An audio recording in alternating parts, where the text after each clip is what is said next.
ఈరోజు భారత బహుజన ఫ్రంట్ అధ్యక్షులు ఓబులేష్ గారు మరియు వారి కమిటీ అందరూ కలిసి బహుజనుల ఆత్మగౌరవ సభ ఏర్పాటు చేయడం జరిగింది. ఈ సభకి అన్ని ప్రజా సంఘాల నాయకులని, అన్ని రాజకీయ పార్టీలని వాళ్ళు ఆహ్వానించినందుకు వైఎస్ఆర్ కాంగ్రెస్ పార్టీ తరఫున మేము సంపూర్ణంగా మద్దతు తెలియజేసి ఇక్కడికి రావడం జరిగింది. ఈ సందర్భంగా ఒకటైతే తెలియజేస్తూ ఉన్నాం,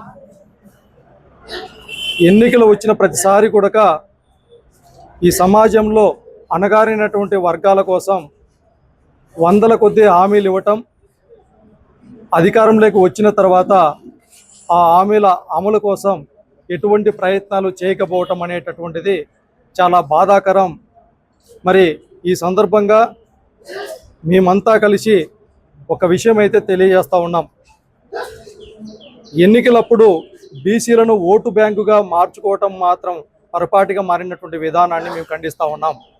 ఏదైతే ఇవాళ భారత బహుజన ఫ్రంట్ సభ ద్వారా వాళ్ళు చేర్చినటువంటి అంశాలు ఏదైతే ఉన్నాయో ఆ అంశాల అమలు సాధన కోసం మేము ఎప్పుడూ వైఎస్ఆర్ కాంగ్రెస్ పార్టీ తరఫున పోరాటం కొనసాగిస్తామని తెలియజేస్తూ ఉన్నాం.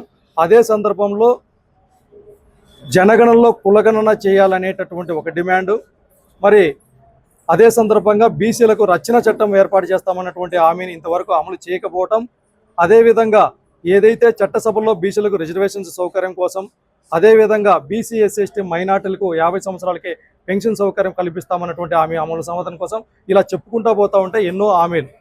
అటువంటి హామీల అమలు సాధన కోసం తూచా తప్పకుండా ప్రతి ఒక్కరితో కలిసి ప్రభుత్వం పైన ఒత్తిడి తెచ్చేటటువంటి ప్రయత్నాలు చేస్తూనే ఉంటామని సందర్భంగా తెలియజేస్తూ ఉన్నాం. అదేవిధంగా ఈ సందర్భంగా ఒక్క విషయం అయితే సూటిగా అడుగుతూ ఉన్నాం, వైఎస్ఆర్ కాంగ్రెస్ పార్టీ తరఫున, బహుజనుల తరఫున ఈ రాష్ట్ర ప్రజానికం ఒకసారి ఆలోచించాల్సిందిగా కోరుతా ఉన్నాం. ఈ రాష్ట్ర ప్రజానికులు ఎవరిని నమ్మాలి, ఎవరిని నమ్మకూడదు అనేటటువంటి తారతమ్యం చూసుకొని భవిష్యత్తులో ఏ వర్గాలకి అండగా ఉన్నటువంటి నాయకులు ఎవరు, ఇచ్చినటువంటి హామీల అమలు సాధన కోసం ఇప్పటికీ మర్చిపోయేటటువంటి నాయకులు ఎవరు అనేసి సందర్భంగా తెలియజేస్తూ మేము ఒకటైతే ఈ సందర్భంగా సూటిగా ప్రశ్నిస్తూ ఉన్నాం, ఇచ్చిన ప్రతి ఒక్క హామీని కూడా ప్రభుత్వం నెరవేర్చాలి అనేటటువంటి డిమాండ్ చేస్తూ ఉన్నాం. భవిష్యత్తులో కూడా వీరు చేసేటటువంటి ఉద్యమాలకి మేము మద్దతు నిలుస్తామనేసి సందర్భంగా తెలియజేస్తున్నాం. జగన్మోహన్ రెడ్డి గారి నాయకత్వంలో గతంలో కూడా బీసీ ఎస్టీ మైనార్టీ వర్గాల కోసం అత్యధికమైనటువంటి ప్రాధాన్యత ఇచ్చినటువంటి అంశాన్ని కూడా మేము తెలియజేస్తా ఉన్నాం.